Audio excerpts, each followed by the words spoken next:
जानते हैं कि वो इस पूरे मुद्दे पर क्या कहते हैं। प्रदीप टमटा जी, आपका बहुत बहुत स्वागत है। सबसे पहले तो आप देखिए, लगातार कांग्रेस के अंदर आप देख रहे थे कि किस तरह से गुटबाजी हावी रही और शायद उसका खमियाजा उठाना पड़ा, सबने देखा। अब फिर एक साल पहले, क्योंकि कहते हैं कि तैयारियां होनी चाहिए थी, लेकिन तैयारियों की जगह यहां तो आप देखें तलवारें खिंची हुई दिख रही हैं लगातार। कैसे देखते हैं आप इस पूरे प्रकरण को, क्योंकि आप भी बड़े वरिष्ठ हैं जी? देखिए, तलवारें कहीं खिंची नहीं है जी। मैंने 1 महीने पहले प्रेस कॉन्फ्रेंस के माध्यम से कांग्रेस हाई जी किया जाए, और हमारा व्यक्तिगत अनुरोध, मेरा समझ है, उत्तराखंड के 20-22 सालों के संघर्षों से तमाम मुद्दों के लिए हरीश रावत ही वो चेहरा हो सकते जी। तो इसलिए जो हरीश रावत जी ने कहा है कि मुख्यमंत्री का चेहरा घोषित होना चाहिए पार्टी के लिए, ये इस समय पूरे देश के अंदर जहाँ जहाँ भी चुनाव रहे इसका अनुभव। एक चीज। दूसरी चीज, जो लोग कह रहे हैं कि परंपराओं की कांग्रेस पार्टी एक रीजनल पार्टी है, राज्य पार्टी है, और पंजाब में जब कैप्टन अमरिंदर सिंह के नेतृत्व में पिछली बार चुनाव हुए थे, कांग्रेस में सत्ता में नहीं थी। उस समय कैप्टन अमरिंदर सिंह को पार्टी का मुख्यमंत्री का चेहरा घोषित किया गया। अभी हाल ही में जो चुनाव हरियाणा में हुए हैं उसमें कांग्रेस की परंपरा रही है कि कभी कभी पार्टी आना है कि हाँ हमको चेहरा घोषित कर देना चाहिए, तो अघोषित।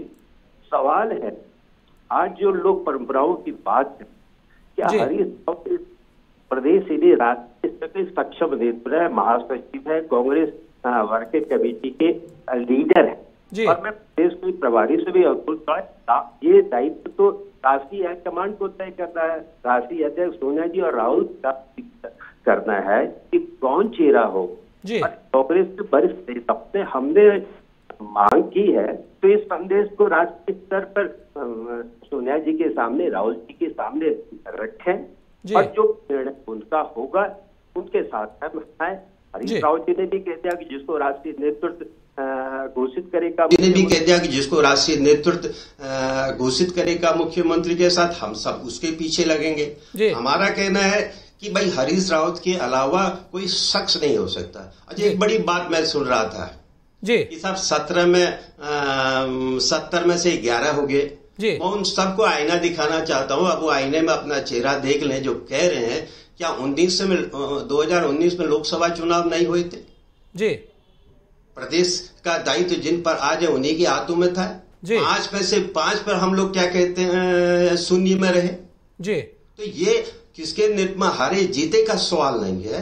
इस समय सवाल है कि पूरी की पूरी पार्टी एकजुट होकर के अपने वरिष्ठ चेहरे के सामने और इस समय उत्तराखंड में न कांग्रेस न बीजेपी में हरीश रावत जी से कदावर कोई नेता है। जो वर्षों का संघर्ष है, राज्य आंदोलन के प्रारंभ से लेकर उत्तराखंड के निर्माण अनुभव भी है। पर्वतीय क्षेत्र के लोग कर्मचारियों का भी विश्वास है, समाज के दलित वर्ग है, माइनॉरिटी अन्य तमाम माइनॉरिटी का उन पर भरोसा है, किसानों पर भरोसा। और लगातार अगर इस राज्य में पिछले 4 सालों में अगर जो लगातार दौड़ता रहा है लोग में, कर्मचारियों के बीच में, आंदोलन के बीच में, वो सब हरीश रावत। और उस हरीश रावत ने मीडिया में, अखबार में कांग्रेस को आगे बढ़ाने के, बाकी तो मेरे ख्याल से स्थिति आप खुद जानते हैं। तो इसलिए कांग्रेस के वजूद के लिए, कांग्रेस के अस्तित्व के लिए और 2022 के लिए मैं समझता हूँ हाईकमांड को हमारी हमारी कांग्रेस कार्यकर्ताओं की इस भावनाओं को समझना चाहिए। और यहाँ पर राज्य का अपना जो चेहरा है, मुख्यमंत्री का जो चेहरा है, वो हरीश रावत को डिक्लेयर करना चाहिए। जो लोग परंपराओं का हरा, उनको परंपराओं को, इंदिरा जी ने भी कहा है परंपरा हमारी है। हमने आंध्र प्रदेश, हमने पंजाब में, हमने हरियाणा में, हमने कर्नाटक में, हमने केरल में मुख्यमंत्री के चेहरे घोषित किए हैं। तो मैं समझता हूं इस समय एक बड़े चेहरे की जरूरत, और इस चेहरे के अलावा कोई दूसरा चेहरा, कोई कदावर नेता है? हम किसी के प्रदेश अध्यक्ष जी के सवाल पर सवाल नहीं उठा रहे हैं। संगठन हम उनके साथ भी हैं। लेकिन जब परंपरा रही है, जब मुख्यमंत्री का अमरिंदर सिंह को क्या कहते हैं घोषित किया गया था, ये चौधरी भूपेंद्र सिंह जी को घोषित किया था, तो भूपेंद्र जी उसमें कांग्रेस अध्यक्ष तो नहीं थे जी।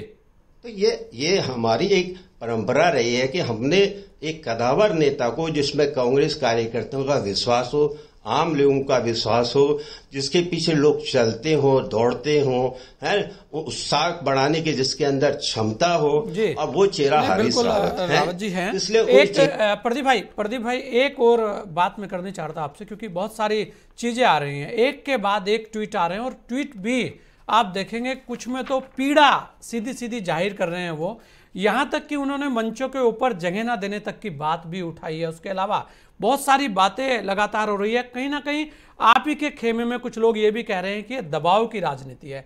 आखिर वो कौन सी दबाव की राजनीति है और वो पीड़ा क्या है कि इस तरीके के बयान हरीश रावत जी जैसे कद्दावर नेता को देने पड़े?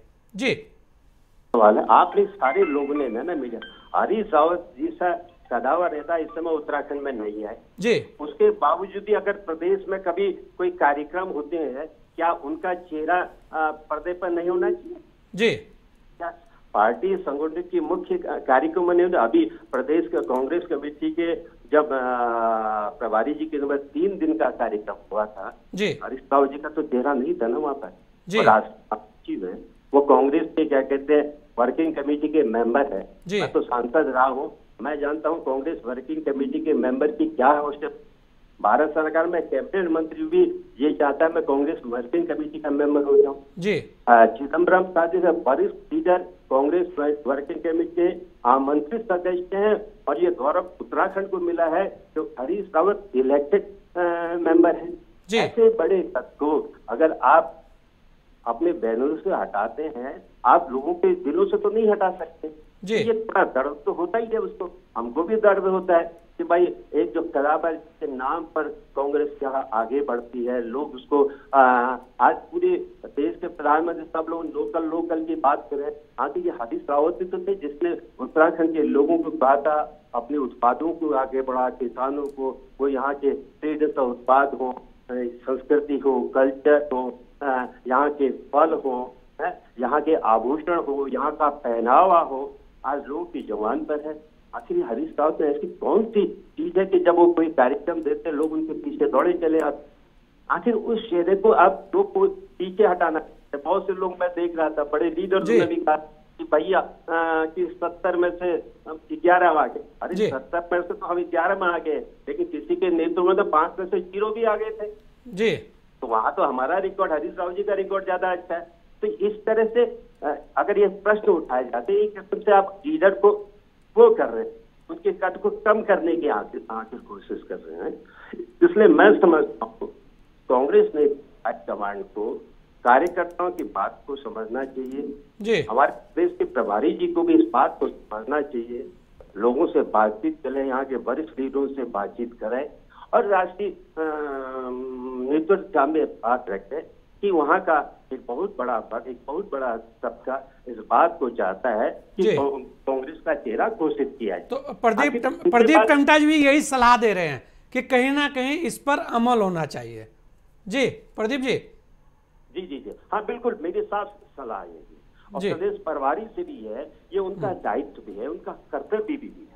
हरीश रावत जी ने जो बात कही है, एक बड़े कद के लीडर है कांग्रेस के, उनकी बात को देहरादून की प्रेस के माध्यम से नहीं कहा जा सकता हम संयुक्त रूप से लड़ेंगे जी, है कि वो हमारे वरिष्ठ लीडर हैं जी, है उनकी बात को राष्ट्रीय नेतृत्व के सामने रखना चाहिए। और उन्हें कह भी दिया है कि राष्ट्रीय नेतृत्व जिसको भी सेनापति घोषित करेगा, जिसको भी चेहरा घोषित करेगा, हम उसके पीछे खड़े हैं।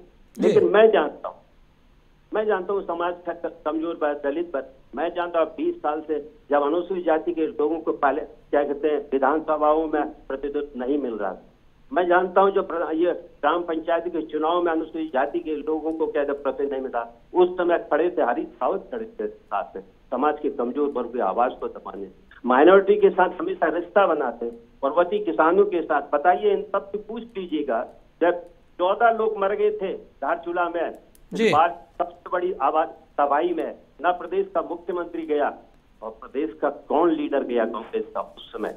जी। हरीश रावत 70 साल क्या एक नौजवान की तरह से कि वहां गया, मैं उनके साथ मैंने देखा है।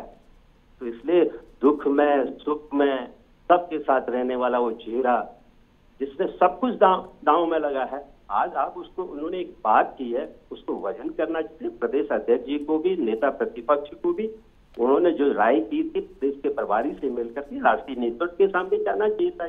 हाँ, उनकी बात है भाई, उनको आप कहते हो वो बड़े नेता भी हैं, आप कहते हो कि बिना उनका चुनाव का अस्तित्व भी नहीं है। तो जब बड़े नेता ने, एक कदावर नेता ने, जिसके पास जनता के अंदर जो आदर्श लोगों के बीच उनके दिलों में है, उसकी बात को आप राष्ट्रीय नेता सोनिया जी के पास, राहुल जी के पास ले जाने में क्यों चूक रहे हैं, क्यों आनाकानी, आखिर क्यों फैसला दे देना आप देहरादून से, हल्द्वानी से कि क्या कहते हैं नहीं साहब सामूहिक नेतृत्व होगा या मुख्यमंत्री का चेहरा बाद में घोषित होगा।